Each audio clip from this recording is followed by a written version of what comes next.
exhale from these dirty plants and inhale clean air. And it reminds me of a story I just read in the New York Times that talks about China, where at the end of the day, what happens there is...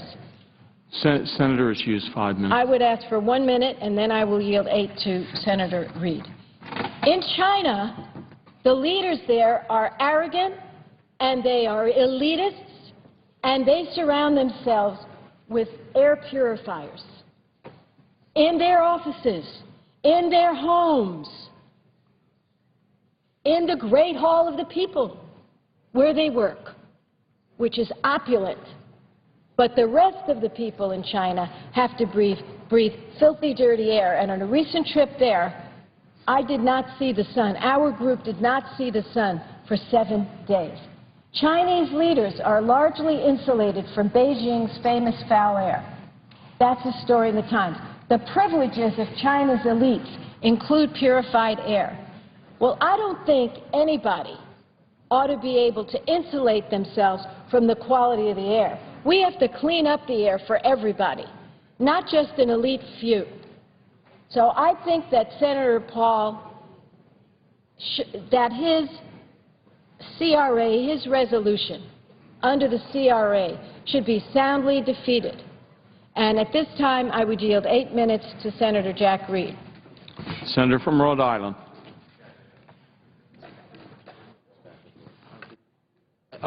Mr. President, I appreciate very much the senator from Senator Boxer.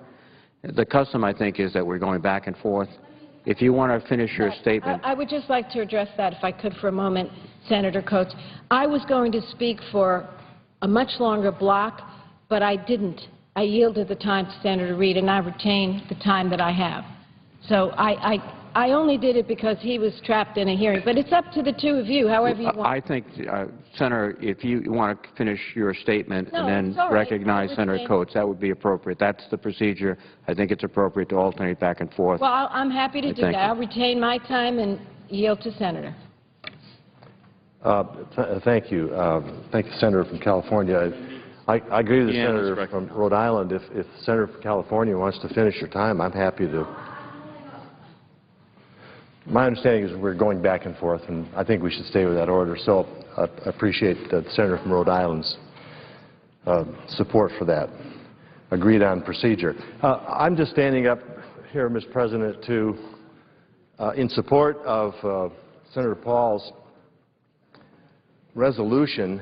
The word extreme has gotten thrown around here an awful lot. I just walked down the floor. What is being sought here is not extreme. Under the Clean Air Act, there have been extraordinary gains in terms of air pollution controls that have hundreds of billions of dollars have been spent over the last couple of decades to provide some much needed, much appreciated clean air all across the country.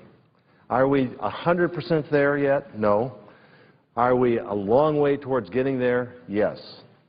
The issue before us today is, can we allow sufficient time for utilities that are spending these hundreds of millions, if not billions of dollars, to continue the process of retrofitting their plants and providing energy to consumers and businesses at a reasonable rate.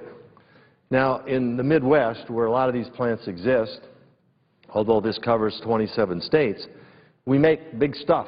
We make cars, and we make trains, and we make automobiles and heavy machinery. It takes electricity to do that. Our economy is not based on maple syrup or wine from Napa Valley. It's based on major, huge industries producing what America needs to move people around and to create the kind of economy that all of us have enjoyed. It also provides a lot of jobs. We have spent literally hundreds of billions of dollars in complying with Clean Air Act regulations. And we have come a long, long way. There's nothing extreme to talk about here. on either side, I believe, because the record speaks for itself. The question is, do these utilities that produce this energy that is needed to run this economy have time to finish what they've started? Senator Paul has basically said, look, this rule that's come out of EPA basically says you've got till January 1st and that's it. I've got a plant down on the Ohio River that is spending hundreds of millions of dollars in retrofit. They can't meet this deadline. And they're now in the position of having to decide to throw this money away and waste everything that they've already put in, and they're halfway through the process, and close the plant down completely. 6 plants will close down in Indiana, it's projected, at increase in utility rates, not just to consumers, but to our manufacturers at the level of 20 to 25 to 30% increase in utility rates. At a time when our economy is struggling, is this something we want to add, particularly for industry that is committed to going forward, but just needs a little bit more time? That's the purpose of this resolution that's being offered before us, and I'm hoping that we will take a reasonable view of the gains that we have achieved over the decades that we have been at work, the clean air that we have achieved, the commitment to the goal, the final goal of the Clean Air Act, but doing it in a reasonable time frame and cost-effective way that doesn't throw our economy into a further level of distress in terms of the number of jobs that we need and the amount of money that has to be spent to achieve that. With that, Mr. President, I yield the floor. Senator from Rhode Island is... Thank you very much, Mr. President. Mr. President, I rise in strong opposition to the proposal by Senator Paul to preempt the implementation of the cross-state air pollution rule. We recognize throughout this country we have extraordinary employment challenges, in Rhode Island particularly, but in every state. And these are challenging times. But our focus should be not be on undermining protections for the public health protections. Our focus should be on job creation, as the President has suggested through his Jobs Act. That's what we should be doing. This is one of a series of proposals, and I've seen many of them as the chairman of the Subcommittee on the Interior Appropriations, to essentially eviscerate the ability of the EPA to protect the health of this country and its people. And what has struck me during these debates is that we are sort of, in a way, victims of our success.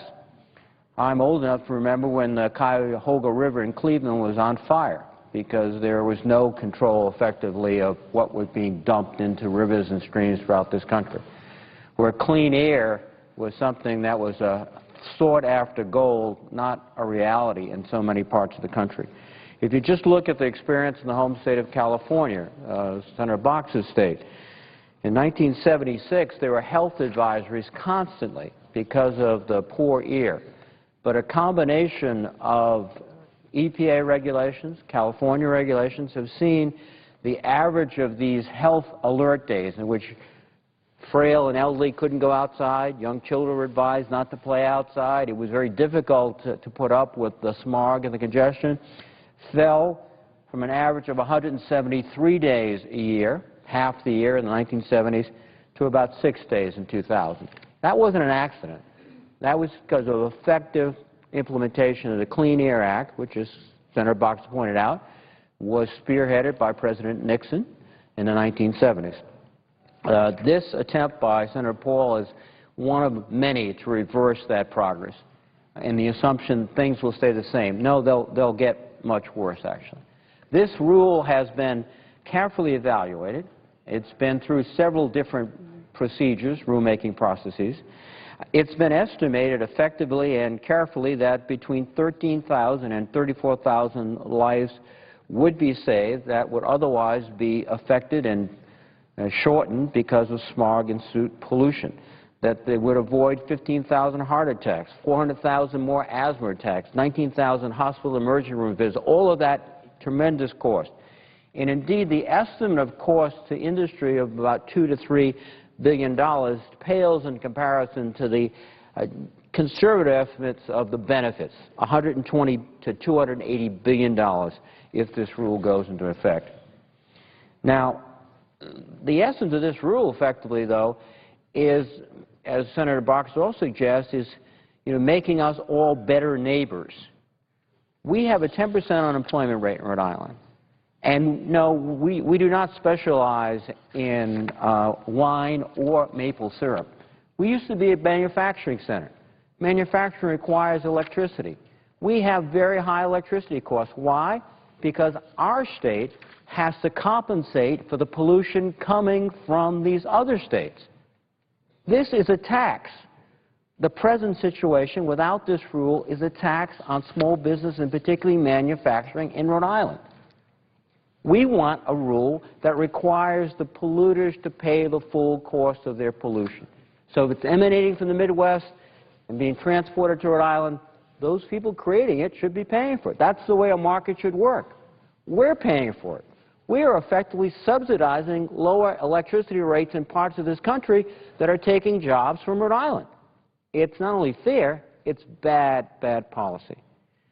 Now, in Rhode Island specifically, only 5% of ozone pollution is from local or in-state sources. 5%.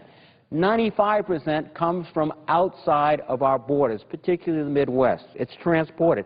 That's at the heart of this rule, to give us a chance not only to protect ourselves and to control our own pollution, but not be subject to the additional cost as this pollution moves across the country. We are in a situation where we are essentially being imposed upon dramatically, and this rule will try to strike the proper balance. And it will try to incentivize those producers of pollution to prevent the pollution. It will let us be more competitive. It will allow us to go ahead and essentially have a much more level playing field when it comes to what we're all talking about, creating jobs. It's awfully tough to go up to Rhode Island and look at businesses that are making progress and being told that one of their key costs is electricity and one of the key factors driving up those costs is all the pollution control that we have to put in place, not because of what we're generating, but because of 95% of our pollution is coming from other states. This rule makes sense in every dimension, and to undercut this rule is going, I think, to do great injustice to the health of the American public and the economic potential of states throughout this country. And let me say something else, too. We often see this, I think, erroneously as a one-sided cost. Oh, these utilities are going to have to go ahead and put all these controls on. Well, guess what? They're hiring American workers, skilled workers, to put in place products which I hope are produced in America. All that contributes to our economy. And so for many different ways, I would urge my colleagues to oppose this rule. It is efficient, it's effective, it will actually help our economy, it will certainly help the quality of life for Americans in those states that are suffering from the pollution of other states that are essentially paying for the pollution of states throughout the country. If the winds were blowing the other way, I dare say many of my colleagues would be standing up and arguing exactly the opposite. With that, Mr. President, I will yield the floor.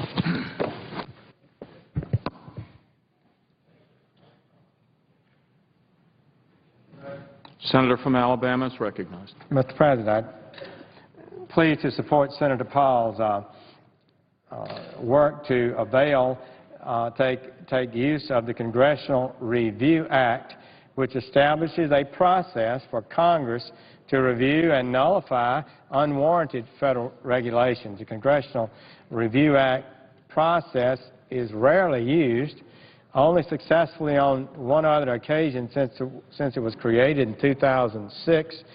But it's a legitimate process, and it's of increasing importance today, and it's an opportunity for members of Congress who have asserted that they believe that regulations are taking over the country and that they need to be pulled back and constrained, it's an opportunity for people to prove they mean what they say when they say that. The Heritage Foundation published a chart identifying the, quote, Obama regulation tsunami. Heritage identified 144 new regulations that were pending in 2011, this year.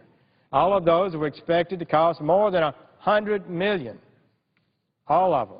In 2006, there were 69 such regulations pending. The average number of rules over $100 million pending during 2001 through 2006 was about 72. Now, during this administration, the average number is not 72, it's about 130. That's an 80% increase in the number of pending regulations with cost over $100 million. So this is a tsunami of costly regulations falling on our economy. Senator Paul's resolution seeks to nullify just one of the EPA rule aimed at reducing the use of affordable coal-fired power plants in 27 specific states, including my state of Alabama. The rule will increase power bills for people and businesses. Now, there are a range of other new EPA rules that will raise the price of electricity. In addition to that, these increases increase the cost of doing business, and it makes our businesses less competitive and results in job losses. Higher energy costs makes American businesses less competitive and less able to create jobs, more likely to invest in other countries than in this country. In an EPW hearing, Environment and Public Works Committee, last month, we heard testimony that over 180,000 jobs will be lost each year. Each year, 180,000 jobs from 2012 through 2020 as a result of just 4 EPA rules that impact the electric utility sector, just the electric utility sector. One of these 4 was the cross-state rule, this rule. Now, this is a net jobs loss plan which takes into account, this evaluation takes into account alleged job gains from the 4 rules. Together, the 4 rules would result in $21 billion in annual compliance costs and raise residential energy prices by 12% in Alabama and even more in other states. 12% increase in residential energy costs is significant. These are working people. If your bill is $150, it's now going to be $168 a month. If it's a $200 bill, it's $224 a month. That's real money.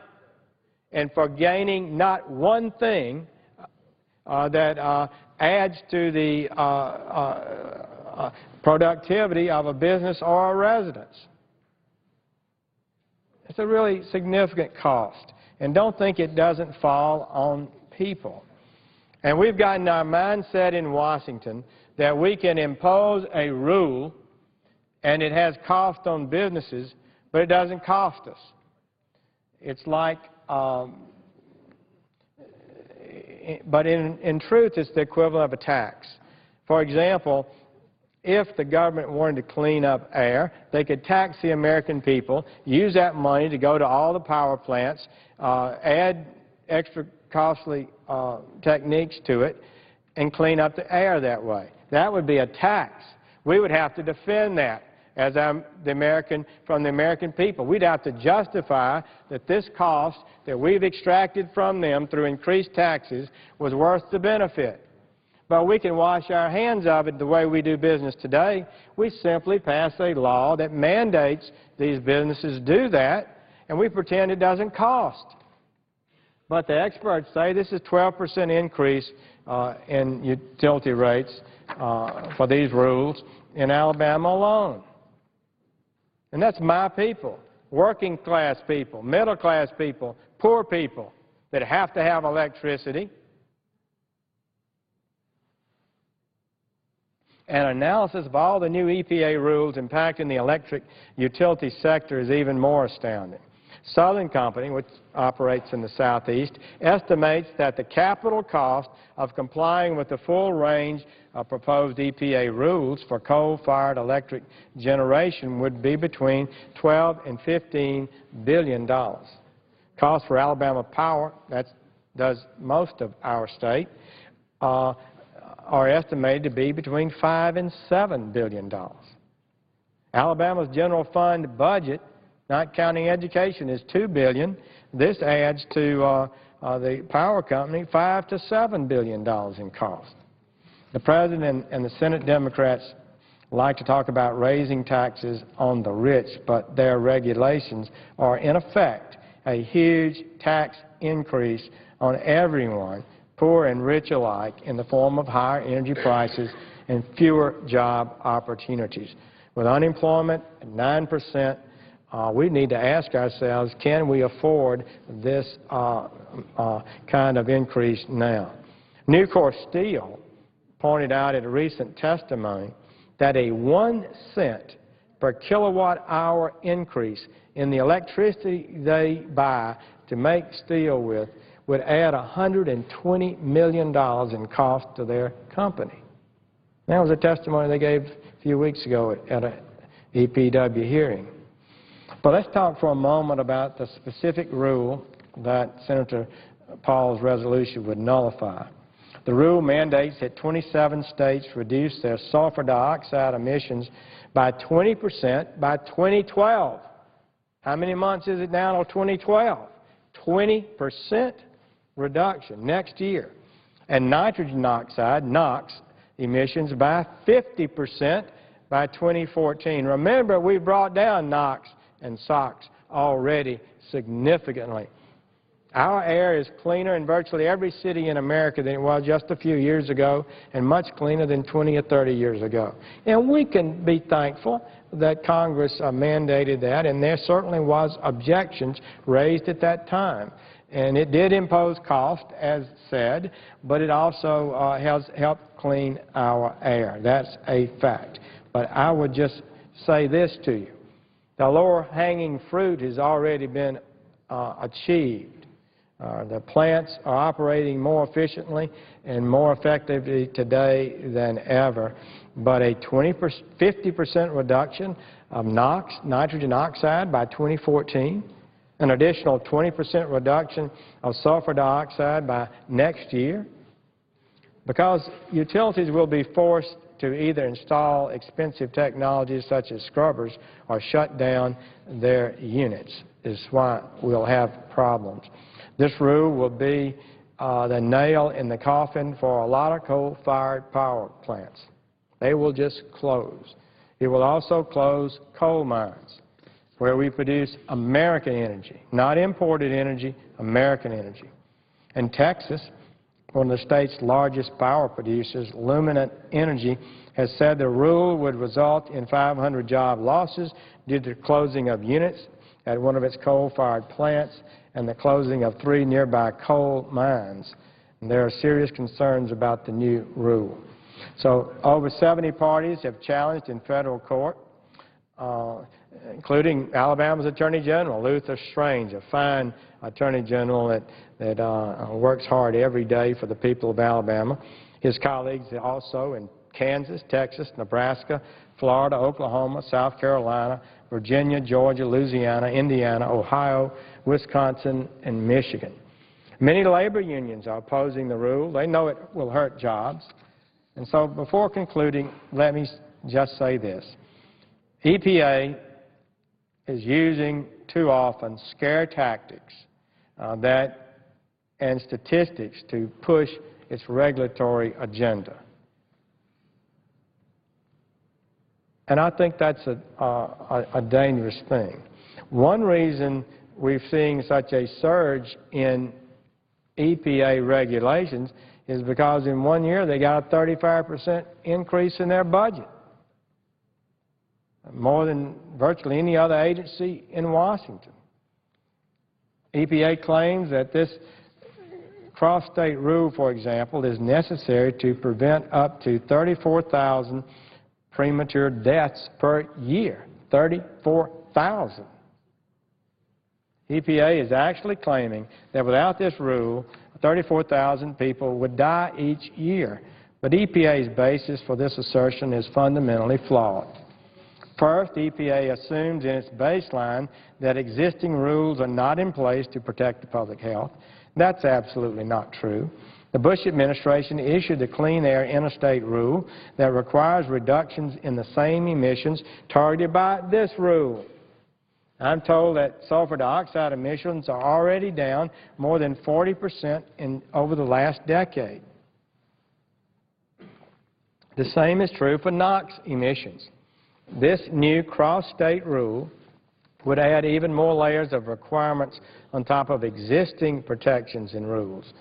But EPA does not acknowledge that when they do their analysis of the casualties that they find.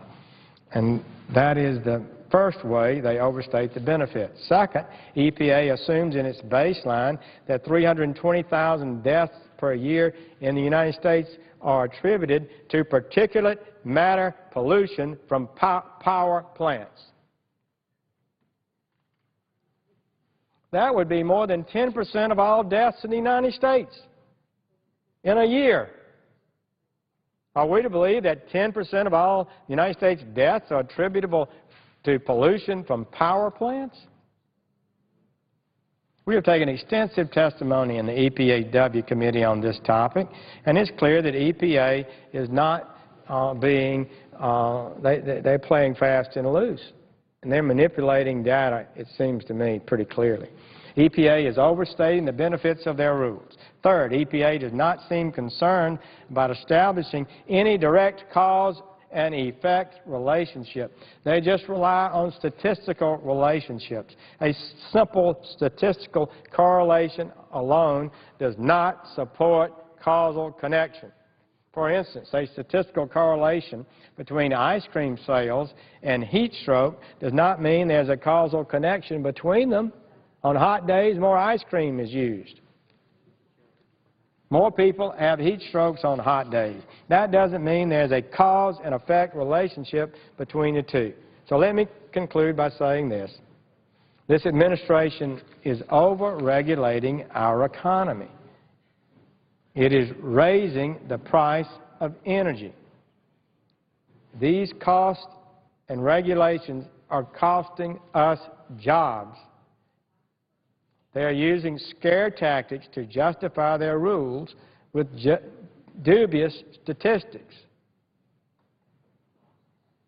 And I know my colleagues will say these statistics are accurate, but, Mr. President, I do not believe that these statistics that are coming out of EPA, our Government Environment Protection Agency, the agency we depend on for honesty and integrity, can be defended as accurate. They're exaggerated. And it'll be shown sooner or later that that's a fact. So I know we want to have cleaner air. We're on a path to have cleaner air. We've been reducing NOx and SOx and particulates for years. We can continue to do that. But to talk about a 50% reduction in 2014, a 20% reduction in SOx by next year, these are huge changes. After the low-hanging fruit has already been achieved, I don't believe that's justified. I don't believe it should be pressed down on the brow of an economy that's struggling mightily to get off the mat and begin to grow again. I thank the Chair. Would yield the floor. Senator from Tennessee is recognized. President. If my colleague would withhold for just 60 seconds. Certainly. Thank you. I would like to make a unanimous consent request that committees are allowed to meet today during today's sessions of the Senate. They have approval of majority and minority leaders, and I hope these requests will be agreed to and printed in the record. Without objection. And one more quick point before my colleague Senator Sessions leaves the floor. He and I, Senator Sessions, I wanted to address you for a minute. I wanted to, first of all, thank you very much for working with us in the EPW committee. And as I said to you privately, in our committee, when it comes to infrastructure, we're all very closely tied and we support each other. When it comes to the environment, we see things differently. But I just want to say to my friend, who's just very wise in many ways, that I don't know why he would question, and he has a total right to question, the EPA's assertion that if we pass the Rand Paul repeal, it would result in 34,000 premature deaths. And I just want to point out that he's not a cardiovascular specialist nor a lung specialist, neither am I.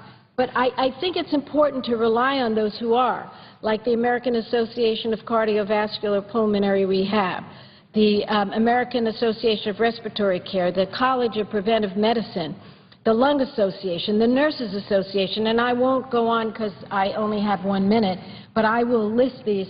And I would hope that we would look to these groups because we're not, I don't know of anyone in this body who's a specialist in cardiovascular or lung conditions, and they certainly oppose, these groups oppose the Paul Amendment because they think people will get ill and they will die prematurely. And I would yield 8 minutes to Senator Alexander. Mr. President, would Senator Yield for 30 seconds? Mr. President, Senator Box has done a great job of moving the legislation in committee. I've enjoyed. Have I been objected to?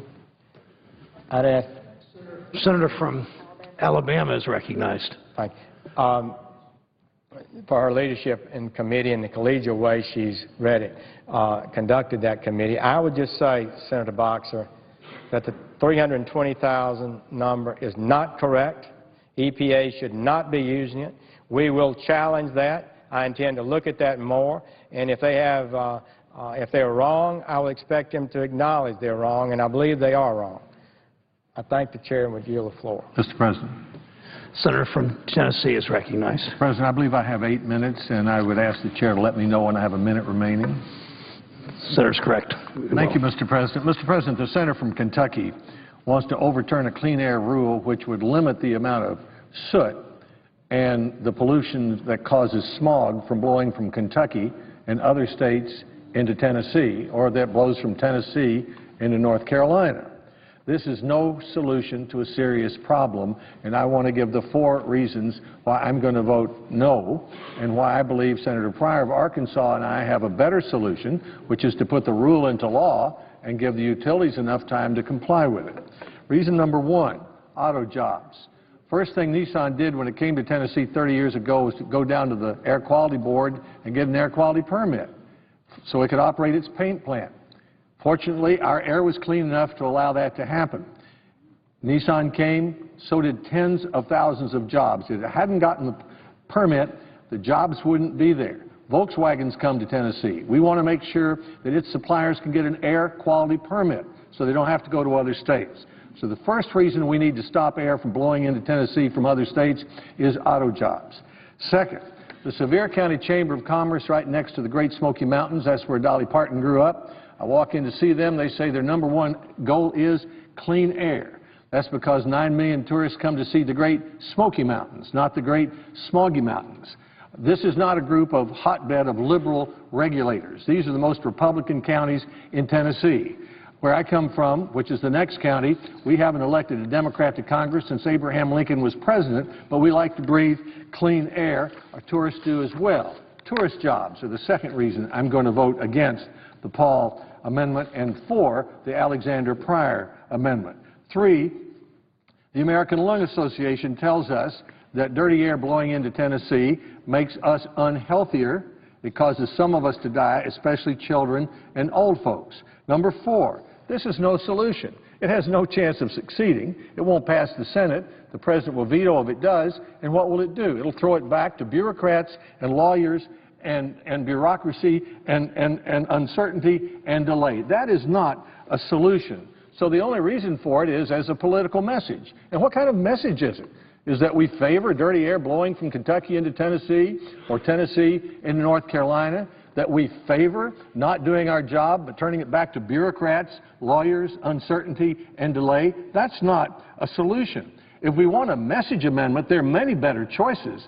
The Obama administration, particularly the EPA, is a happy hunting ground of unreasonable regulations. There's the Boiler MAC rule, which must have been created on another planet. There's the Cement MAC rule, which would increase the amount of pollution in the air. There's the ozone rule, which the President himself had to withdraw. There's the coolant rule, which seems to have no benefits. There's even talk of a farm dust rule, which Senator Johans is talking about. So why aren't we talking about those instead of a proposal to make it easier for dirty air to blow in our state, make us unhealthier, drive away tourists, and cost us auto jobs? The senator from Kentucky says it will cost. It will cost. His sources say 2%. The Tennessee Valley Authority, the largest public utility in the country, says it's $1 to $2 a month. $1 to $2 a month. That's a reasonable cost for what we're getting. They're closing 18 coal plants. They're going to operate 38. They're putting pollution control equipment on all of it. That means we're healthier. That means more jobs. That means more tourists. The senator from Kentucky says emissions are declining. That's true. I'd like to finish the job. Except in Kentucky, they're not declining. Soot went up by 20,000 tons in Kentucky, according to the EPA, between 2009 and 2010. Some of that might blow into Tennessee, drive away jobs, drive away tourists, make us unhealthy. The Bush administration had an identical rule to this in 2005. Utilities have known since that time, for 6 years, it was coming. Most, like TVA, have complied with it or are beginning to comply with it. If we overturn the rule, it's no solution at all. I'm ready for Congress to step up and accept its responsibility. Do something. Someone said to me, is that part of your new independence? No, I've had a clean air legislation in this Congress every year since I've been here, because I think it's our job, not the bureaucrats. Jobs and health was what I was elected to work on. I'd rather not pass the buck to bureaucrats and lawyers. So I invite my colleague to join Senator Pryor and me. Let's put the rule into law. Let's give utilities enough time to comply. They don't have to comply on January 1. They have to comply 15 months after that, and we would give them still another year. We're going to have a president elected next year. Whoever it is, his or her EPA, will write new rules for communities across the country about how much clean air they have to have. And if we make it harder for them to do their job by allowing dirty air to blow into Nashville and Chattanooga and Memphis and Knoxville from other states, then when Volkswagen suppliers come to the state office to get their clean air permit, they won't get it, and those jobs will go somewhere else. There's a lot I admire about our neighbors in Kentucky, including their 2 distinguished United States senators. But I don't want their dirty air blowing into Tennessee, and I know North Carolina doesn't want our dirty air blowing into North Carolina, because they've been suing us for 12 years about it. The American people are tired of messaging. I want to see the Great Smoky Mountains, not the Great Smoggy Mountains. I want tourists to come to Tennessee, admire the mountains, and leave their money. I want the Volkswagen suppliers to be able to locate their plants in Tennessee, and I want all Tennesseans to be able to grow up healthy and not have to worry about dirty air blowing in from other parts of the country. The Alexander Pryor Amendment would limit that dirty air. It would help our communities. It would make us healthier. It will create jobs. Let's do our job. I ask my colleagues to vote no on the Paul Amendment and become a co-sponsor of the Alexander Pryor Amendment to clean the air up and do it in a way that helps utilities provide electricity at the lowest possible cost. I thank the President. I yield the floor. Mr. President, Senator from California is recognized. I would ask unanimous consent that Senator Menendez go for 5 minutes and Senator Blunt for 10 minutes following that. Is there objection? Without objection, so ordered. Mr. President, Senator from New Jersey is recognized. I thank my distinguished colleague from California for yielding time and for her advocacy here. I rise today in support of the cross-state air pollution rule that protects downwind eastern states like New Jersey from upwind power pollution plants' dirty air. And I rise in defense of the lives and the breathable air of the people of New Jersey, all 9 million plus. Last week I asked the governor of my state to join this fight After all, this rule is supported by the New Jersey Chamber of Commerce and our largest utility because it's good for business. They know it's only fair to level the playing field for New Jersey businesses since we have already substantially cleaned up our electric generation facilities. We're meeting our obligations. And the rule is supported by just about everyone in the public health community because it will save an estimated 1,200 lives per year in New Jersey beginning in 2014. Nationally, it will save up to 34,000 lives, prevent 400,000 asthma attacks, and avoid 1.8 million lost sick days per year starting in 2014. And the economic benefits of this rule are estimated to reach anywhere from $120 billion to $280 billion each year. So, Mr. President, we're all focused like a laser beam on the economy, as we should be, on jobs and its creation, as we should be, on reducing deficits and looking at the bottom line. But this rule doesn't create or force a choice between trying to grow this economy, creating jobs, and reducing deficits. It's a good rule for the economy. It's a good rule for the health and well-being of Americans, particularly those downwind from the toxic emissions of power plants. Let's be clear, Mr. President. Corporate coal power plants enjoy an enormous subsidy that we are trying to repeal with this rule. Those polluters can prematurely end 34,000 lives per year and not have to pay anything for that loss, not have to pay anything for the health care costs of all of those who are afflicted at the end of the day by this dirty air. But yet that cost is borne by all of us at the end of the day. To put 34,000 lives in perspective, that is almost as many American lives as are claimed by breast cancer every year. So I ask my colleagues to join with me and others in voting against the Paul resolution.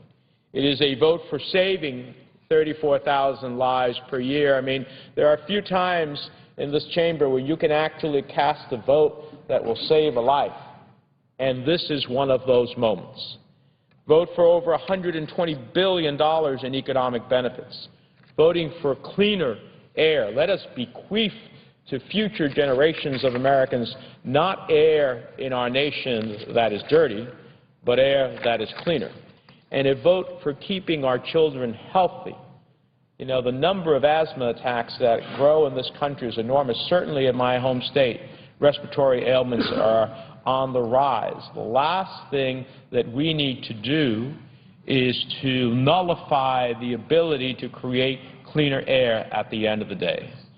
It's a time for us to all see this as an opportunity to ultimately make a difference.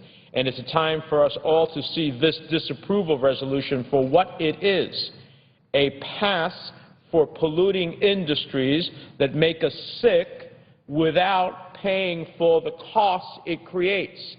To me, that's the ultimate corporate welfare. So let us join together in defeating this short-sighted resolution. With that, Mr. President, I yield back the balance of my time to the senator from California, and I yield the floor. Mr. President. The gentleman senator from Missouri is recognized. Mr. President, thank you for the recognition. I rise in support of this resolution, the resolution that would allow the Congress to say this is a rule we shouldn't go forward with, the EPA cross-border air pollution resolution of disapproval, or the so-called transport rule, which places mandates on power plants in certain states in order to impose to spare neighboring states from emissions. The compliance date for this rule, Mr. President, is around the corner. It's January 1, 2012. It's an extraordinary time to comply with a rule that the EPA just issued in July. 6 months to look at so much of the electric transmission capacity of the country doesn't make sense to me, and I think won't make sense to utility bill players once they get their utility bills. The Clean Air Act says that states are usually left to decide how best to meet new EPA rules, including decisions about compliance time. By mandating this arbitrary deadline, the EPA will only put more pressure on job creators who are struggling to make ends meet as it is. Another upcoming mandate from the EPA is the so-called utility MAT rule, or a rule that deals with mercury. The combination of this transport rule and the utility MAC rule can be devastating for our economy. In fact, the combined effect of these rules will cost Americans 1.4 million jobs by 2020, according to the NERA economic consulting study. 1.4 million jobs. And where would those jobs go, Mr. President?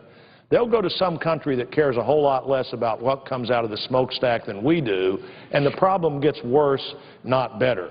These two rules will cause electricity rates to skyrocket over 20% in some regions of the country. Now, we all remember the President's comments at the San Francisco Chronicle in 2008, where he said under his policies electricity rates would necessarily skyrocket. And so the plan appears to be working, but is that the right plan for a country with 9% unemployment? Is that the right plan for a country where the #1 priority should be private sector job creation? I don't think so. Congress roundly and soundly rejected the House passed, at least the Senate rejected, and this Congress would reject the House passed cap and trade idea that came from the administration. Now the EPA is trying to circumvent the will of the legislature by imposing cap and trade results with things like the transport rule and, Mr. President, the utility MAC rule. Unfortunately, these burdensome regulations will have the impact the President predicted. They will raise utility bills. Higher electricity rates means a higher cost of doing business, and there's no doubt those higher costs will be passed down to families across America. There's no doubt those higher costs will cost jobs.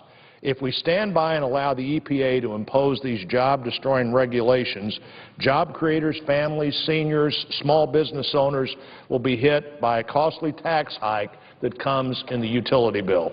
We shouldn't allow this to happen, and I intend to vote for this proposal that would say this is not going to be a rule that becomes law, and urge my colleagues to do the same.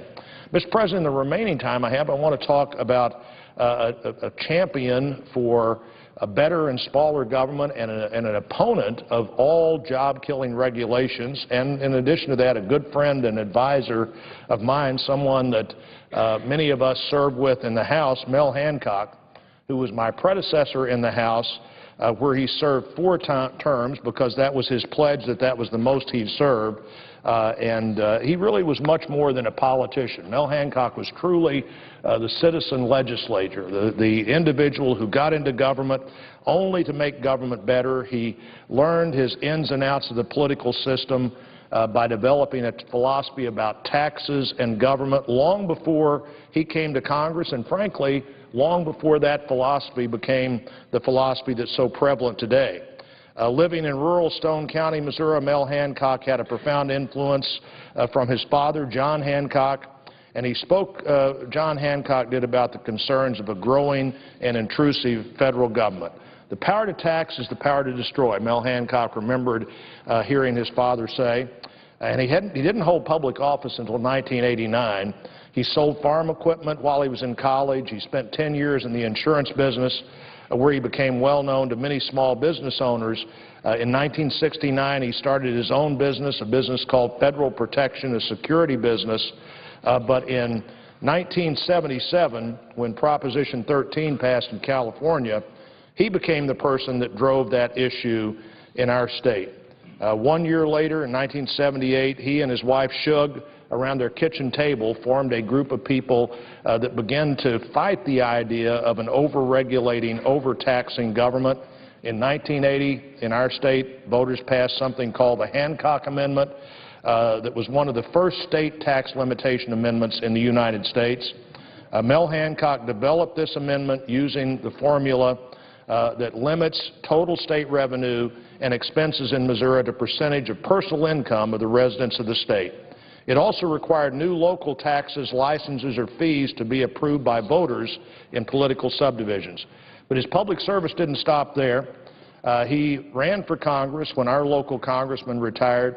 He announced his candidacy. He won a crowded primary. He declared his intention to serve only a brief amount of time and, in fact, then went on to be an advocate for term limits for the Missouri State Legislature as well. During his first 3 terms in the Congress, he served in the minority, but a sea change in 1994 took him to the majority, but it didn't change his pledge to be there only 4 terms. And so he got exactly what he wanted in the new Congress, a seat on the Ways and Means Committee, and he walked away from that 2 years later, keeping his pledge to Missourians. A lifelong Republican, Mel built a reputation that reminded many of another Missourian as his campaign theme became, "Give 'em Mel." And through his work in Washington, Missouri, he was decidedly ahead of his time. He rolled up his sleeves and went to work using the initiative process to protect citizens and taxpayers, and always remembering where he came from. He was most devoted to his family, his wife, Shug, who he always called the boss, and his greatest pride was his children and later his grandchildren. He went right to work here. Give 'em Mel became part of Washington. Mel Hancock often said, every day in America, we decide between more government and less freedom or more freedom and less government. Mel Hancock could be counted on to always be on the side of more freedom. And I didn't go to his memorial service today because I decided the best way to recognize his legacy was to be here and vote against these 2 rules that he certainly would oppose if he was still in the Congress, and I yield back. The senator from California is recognized. Just for the record, how much time remains on Republican side and how much on our side? 9 minutes and 50 seconds on the Republican side, 28 minutes and 15 seconds on the Democratic side. Thank you very much, Mr. President. I will use so much time on our side until we have another speaker here. Would probably be about 5 minutes, and then I know Senator Lee wants to have the floor, which is fine. So we'll proceed. Mr. President, this is a very important vote that's coming up. I want to put into perspective what we're talking about. In 1997, at my calculation, that's 14 years ago, several states went to the EPA and said their people were suffering because certain states were producing horrible pollution, toxic, dirty pollution, and it was floating right over to their states. And then their states had to face the impact of that pollution, which was causing asthma attacks, heart attacks, cardiovascular problems, all sorts of problems, and that their state, the recipient of this dirty air, was then expected to clean it up. And I liken it to this. If you had toxic garbage in your house and dumped it on your neighbor's front lawn and said, you know what, it's your problem. Well, that's not what we believe in America. We believe in responsibility. But the Paul Amendment would say no. It would say no. We cannot ask those states that are producing pollution that's floating over to other states and harming their people to do anything about it. And that's what this rule is about. It's the cross-state air pollution rule. The pollution goes across one state into another. And I believe it's 38 states. 38 states would be adversely impacted if the Paul resolution were to pass. Now let's look at this. I'm not just being rhetorical here. The scientists have looked at this, and they said that if the Paul Amendment were to pass and we repeal this cross-state air pollution rule, and states could feel very fine about dumping their pollution in another state, 34,000 cases, there would be 34,000 cases of premature death. there would be 19,000 emergency room and hospital visits, 400,000 cases of aggravated asthma attacks, and 1.8 million lost work and school days. And we would lose $280 billion in annual benefits by 2014. So anyone that stands up here in this chamber and tells you that by voting for the Paul resolution, you are helping people, don't fall for it. It's wrong.